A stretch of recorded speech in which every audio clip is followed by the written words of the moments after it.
Oke, bismillahirrahmanirrahim. Assalamualaikum warahmatullahi wabarakatuh. Saya ucapkan selamat dan rasa terima kasih kepada teman-teman yang sudah berkenan untuk masuk ke dalam grup sesuai dengan flyer yang kemarin mungkin sudah teman-teman lihat, bahwa di flyer tersebut saya share informasi, membagikan informasi tentang sebuah pelatihan gratis yang bisa teman-teman nikmati, ya, bisa teman-teman dapatkan, yaitu melalui sebuah program yang dinamakan dengan program prakerja. Mungkin di antara teman-teman ada yang sudah tahu atau mungkin baru mendengar terkait dengan program prakerja ini. Jadi program prakerja ini adalah program yang diadakan oleh pemerintah sebagai suatu langkah untuk memberikan pelatihan, ya, dengan tujuan bisa menambahkan skill para generasi muda, terutama Gen Z, supaya bisa memiliki pemahaman atau skill baru yang mungkin tidak mereka dapatkan di bangku sekolah. Nah, saya akan share dulu tentang informasi prakerja itu sendiri, ya. Jadi, untuk berbagai informasi terkait dengan program prakerja sendiri, teman-teman bisa melihat di Instagram official prakerja.co.id, ya. Nah, di sini ada berbagai informasi tentang prakerja yang teman-teman bisa lihat, termasuk dari pembukaan gelombang, kemudian apa itu program prakerja. Jadi saya akan menjelaskan singkat saja, ya. Baik. Nah, tadi sudah saya jelaskan bahwa program prakerja ini adalah program yang memberikan pelatihan gratis kepada teman-teman supaya bisa memiliki skill atau keahlian lain yang mungkin tidak teman-teman dapatkan di bangku sekolah. Nah, program prakerja sendiri adalah program yang memang dikhususkan bagi generasi Gen Z, ya. Walaupun memang sebetulnya generasi, ya, di atas Gen Z, ya, seperti milenial atau mungkin sebelum itu, teman-teman yang mungkin saat ini usianya sudah menginjak di atas 40 tahun. Sebetulnya teman-teman juga bisa, karena sebetulnya secara syarat usia tidak ada gitu. Tapi untuk yang gelombang sekarang itu dikhususkan bagi teman-teman yang berusia di bawah 30 tahun. Ya, 25 tahun gitu, ya. Mungkin masuknya juga generasi Gen Z gitu, ya, Gen Z. Nah, program prakerja sendiri bekerjasama dengan GIMB Foundation. Nah, GIMB Foundation itu sendiri adalah sebuah lembaga yang bekerja sama dengan prakerja, yang mana lembaga GIMB ini yang nantinya akan memfasilitasi teman-teman untuk bisa memberikan pelatihan. Jadi GIMB ini adalah sebuah lembaga, di dalamnya ada banyak pelatihan. Nah, pelatihan-pelatihan itu bisa teman-teman nikmati, bisa teman-teman dapatkan ketika teman-teman mendaftar melalui program prakerja. Nah, ini sudah saya jelaskan tadi, ya. Jadi program prakerja itu sendiri adalah tujuannya untuk mempermudah karir dengan meningkatkan kualitas diri. Kualitas diri itu ada apa saja? Nah, yang pertama kompetensi, ya, supaya memiliki daya saing yang bagus di dunia industri. Karena kalau kita melihat faktanya gitu, ya, di luar sana itu persaingan di dunia kerja ini semakin ketat, ya. Banyak sekali, saya juga agak ironis melihatnya gitu, ya. Kemarin ketika ada satu industri yang membuka lowongan pekerjaan, ada banyak sekali calon pelamar kerja, ya, seperti yang kita lihat di gambar ini, menggunakan baju putih, membawa map coklat dengan harapan bisa diterima kerja. Tapi pada kenyataannya, sayangnya mereka tidak terserap oleh dunia industri. Jadi calon pelamar kerja ini banyak, tapi akhirnya mereka tidak terserap oleh dunia industri. Berarti kan ada miss di sini gitu. Nah, missnya ini di mana? Nah, berdasarkan hasil data riset yang ada, ternyata miss ini ada di kurangnya skill, ya. Kurangnya skill calon pelamar kerja. Sehingga ketika industri mempunyai satu persyaratan, ya, calon pekerja ini tidak bisa memenuhi persyaratan atau kriteria yang dibutuhkan oleh industri. Akhirnya di situ nggak ketemu, terjadilah miss, dan akhirnya banyak para calon pelamar kerja yang tidak bisa terserap oleh industri karena tadi secara kualifikasi dia tidak memenuhi gitu. Jadi bukan berarti ketika calon pelamar kerjanya banyak, itu lowongannya nggak ada. Sebetulnya lowongannya ada, sederhananya gitu. Lowongannya ada, tapi secara kualifikasi calon pelamar kerja tidak memenuhi kualifikasi yang dibutuhkan oleh dunia industri. Nah, maka dari itu program prakerja ya sebagai fasilitas dari pemerintah memfasilitasi teman-teman supaya bisa memiliki skill ya, supaya bisa memiliki skill yang lebih baik sehingga tadi bisa memenuhi persyaratan yang dibutuhkan oleh dunia industri ya. Nah, ini kita bisa melihat data pengangguran terbuka. Jadi memang dalam setiap tahun itu ada peningkatan ya, ironis sekali gitu. Maka dari itu pemerintah membuat sebuah program yang dinamakan dengan program prakerja dengan tujuan bisa menekan angka atau tingkat pengangguran di Indonesia ya. Nah, ini faktanya ya dari data indonesia.id, jumlah lowongan pekerjaan. Jadi sebetulnya ada seperti yang saya bilang tadi ya, terdapat 59.276.000 lowongan kerja di Indonesia pada tahun 2022. Nah, kalau kita melihat ke sini ya, sebetulnya teman-teman yang saat ini mungkin masih nganggur, mencari pekerjaan, itu sebetulnya bisa kan melamar ke sini. Nah, cuman kenapa nggak keterima? Ya tadi karena secara kompetensi mereka kurang. Akhirnya mereka tidak bisa memenuhi kualifikasi yang dibutuhkan oleh pihak industri.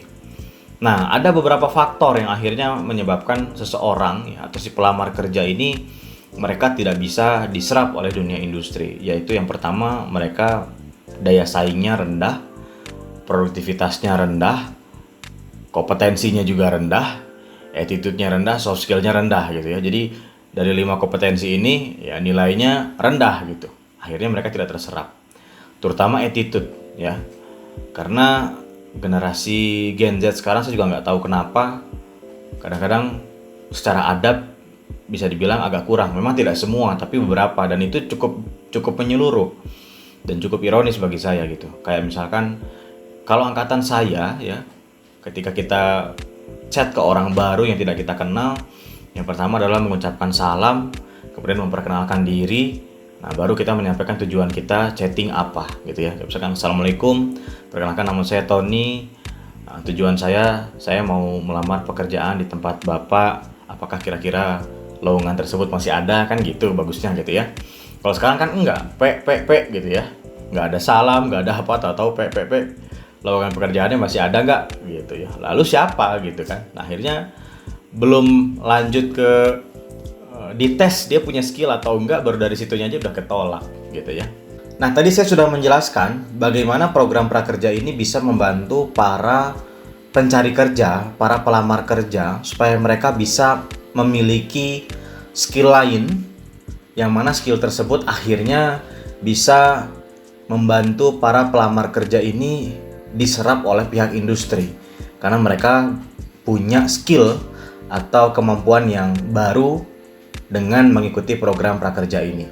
Nah, selanjutnya selain melamar pekerjaan ke pihak industri, program prakerja juga diharapkan bisa menjadikan teman-teman sebagai seseorang yang mandiri, artinya mampu untuk berwirausaha ya, menjadi pelaku usaha di era modern. Jadi sebetulnya ketika teman-teman mengikuti program prakerja ini tidak harus menjadi seorang pelamar kerja ya, tidak harus menjadi karyawan. Kalau teman-teman punya mental usaha, mental berdiri sendiri, bahkan membuka lapangan pekerjaan, itu teman-teman juga bisa ya, karena dengan mengikuti program prakerja ini, skill tersebut itu bisa digunakan juga untuk menjadi seorang pelaku usaha di dunia modern ya. Oke. Nah, sudah siap menghadapi tantangannya? Nah, kalau kita tidak mengikuti perkembangan zaman saat ini, yang mana perkembangan zaman saat ini itu semuanya sudah serba digital, bahkan sekarang ada istilahnya AI, ya, Artificial Intelligence, yang mana sebuah teknologi yang basisnya menggunakan kecerdasan manusia, kemudian kita harus memiliki kompetensi yang bagus gitu ya. Maka dari itu kalau misalkan perkembangan zamannya sekarang sudah serba digital, sudah zamannya AI, tapi kompetensi kitanya sebagai manusia yang tidak bisa mengimbangi, ya akhirnya kita ketinggalan. Makanya kita harus selalu upgrade. Nah, salah satunya dengan mengikuti program prakerja ini, ya. Oke, skema dari Kartu Prakerja 2024. Jadi sudah saya jelaskan ya. Nanti ketika teman-teman mengikuti program prakerja ini, teman-teman akan mendapatkan pelatihan dan uang intensif sebesar 600.000 gitu. Jadi teman-teman totalnya nanti akan mendapatkan uang bantuan sebesar 3.600.000. Nah, yang 3 juta itu digunakan untuk membeli kelas. Sisanya yang 600.000 nanti bisa teman-teman cairkan, diharapkan sebagai modal usaha gitu ya. Nah, jadi teman-teman mendapatkan pelatihan ya, diharapkan memiliki keterampilan. Kemudian dengan keterampilan yang dimiliki itu diharapkan menghasilkan taraf hidup yang lebih baik ya. Jadi pemerintah sudah sangat baik sekali gitu ya, dan sangat sayang sekali kalau misalkan program ini tidak bisa dimanfaatkan oleh teman-teman gitu. Oke, kartu prakerja skema normal 2024. Nah, kalau misalkan teman-teman ya tadi kendalanya tidak punya biaya untuk menambah keterampilan, tidak punya portofolio, tidak punya mentor, tidak punya relasi. Nah, dengan mengikuti program prakerja ini, nah, yang pertama dibiayai pemerintah. Kalau tadi masalahnya tidak punya biaya, oke, dibiayai pemerintah. Yang kedua, mulai membangun portofolio. Jadi diharapkan setelah punya skill ya, teman-teman mulai membangun portofolio. Artinya teman-teman mulai membangun karya, mulai membuat konten gitu ya, terkait dengan keahlian yang nanti akan teman-teman miliki. Kemudian menemukan mentor praktisi ya. Nah, perlunya mentor, perlunya guru adalah untuk membimbing supaya kita memiliki progres ya. Ketika kita mau berkembang tuh ada progresnya gitu. Nah, disitulah perlunya mentor. Jadi mengawasi kita supaya kita bisa terus scale up sesuai dengan tujuan yang sudah kita tetapkan. Kemudian bertemu dengan rekan-rekan nasional seluruh Indonesia. Nah, nanti seperti yang saya jelaskan tadi, ketika sudah selesai menyelesaikan kelas, teman-teman nanti bisa berelasi dengan alumni-alumni dari program prakerja sebelumnya, dan itu bisa menambah relasi dari teman-teman semua. Jadi teman-teman ya, nanti skemanya akan dibuka per gelombang. Pelatihannya akan dibuka per gelombang. Sekarang sudah masuk ke gelombang 63. Nah, nanti di pembukaan gelombang 64 nanti akan dikasih tahu sama saya di grup gitu ya. Dan pastikan teman-teman sudah memiliki akun yang aktif. Nah, caranya untuk mengaktifkan akun nanti saya akan share videonya ya. Dan diharapkan teman-teman bisa mengaktifkan akunnya secara mandiri. Nah, kalau misalkan teman-teman menghadapi kesulitan untuk mengaktifkan akun, silahkan share permasalahan yang teman-teman hadapi di grup, karena nanti akan ada admin, akan ada saya ataupun Kang Inoval ya, asisten saya yang nanti akan membantu teman-teman untuk bisa mendaftarkan akunnya ke prakerja. Nah, ini dia ya. Jadi tahun 2024 ini prakerja tetap hadir, karena memang di tahun-tahun sebelumnya prakerja memang sudah berjalan. Oke, sejak tahun 2023 prakerja sudah tidak berfungsi sebagai program bantuan sosial. Nah, ini betul sekali. Jadi di tahun-tahun sebelumnya program prakerja ini banyak disalahgunakan. Artinya banyak orang yang mendaftarkan prakerja bahkan menggunakan nik orang lain. Jadi banyak diakalin akhirnya. Nah, akhirnya programnya juga tidak merata gitu. Dan memang kalau dulu itu bantuan sosial yang lebih besar gitu. Nah, di tahun yang sekarang diubah skemanya. Jadi uang yang sebetulnya nominalnya bahkan ditambah gitu. Tapi ditambah untuk membeli pelatihan, bukan untuk dicairkan. Karena kalau dicairkan banyaknya bukan untuk digunakan untuk belajar, tapi malah digunakan untuk misalkan untuk DP motor gitu ya. Ikut prakerja punya motor baru, kan bukan seperti itu harapannya. Harapannya teman-teman bisa punya kompetensi yang baru dengan mengikuti program prakerja ini ya. Siapa saja yang bisa menjadi peserta prakerja? Yang pertama WNI berusia minimal 18 sampai 64 tahun. Nah, jadi saya bisa katakan ini semua usia ya. Kemudian yang kedua tidak sedang menempuh pendidikan formal. Yang ketiga tidak sedang mencari kerja. Nah, tadi saya jelaskan ya, memang ini dikhususkan untuk pekerja buruh yang terkena PHK atau pekerja buruh yang membutuhkan peningkatan kompetensi kerja, pelaku usaha mikro dan juga yang kecil ya, UMKM gitu ya. Bukan pejabat negara. Nah, jadi bukan PNS, ASN, anggota Polri, kepala desa, itunya yang berkaitan dengan pemerintahan. Nah, itu tidak bisa mengikuti program prakerja. Maksimal 2 nik. Nah, ini kemarin juga jadi pertanyaan. Saya mendaftarkan dengan nik saya kok kenapa nggak keterima? Nah, bisa jadi di dalam satu kakak itu sudah ada 2 nik, misalkan suami istri gitu ya, atau bapak dengan ibu. Nah, itu anaknya sudah tidak bisa karena anaknya tergolong kepada nik yang ketiga, karena maksimal dalam satu kakak itu hanya 2 nik. Jadi kalau misalkan dalam satu keluarga ayah, ibu, kakak, adik, ya udah yang diutamakan kakak sama adik gitu ya. Ibu sama bapaknya nggak bisa gitu. Oke, selanjutnya adalah belum pernah menjadi peserta prakerja. Jadi kalau di tahun-tahun sebelumnya sudah pernah menerima bantuan dari program prakerja, maka secara otomatis di tahun sekarang teman-teman tidak bisa mendaftarkan lagi karena sudah mendapatkan jatah prakerja di tahun sebelumnya. Apa saja yang bisa kamu dapatkan jika lolos menjadi peserta prakerja? Nah, ini ya, ada total manfaat sebesar 4,2 juta.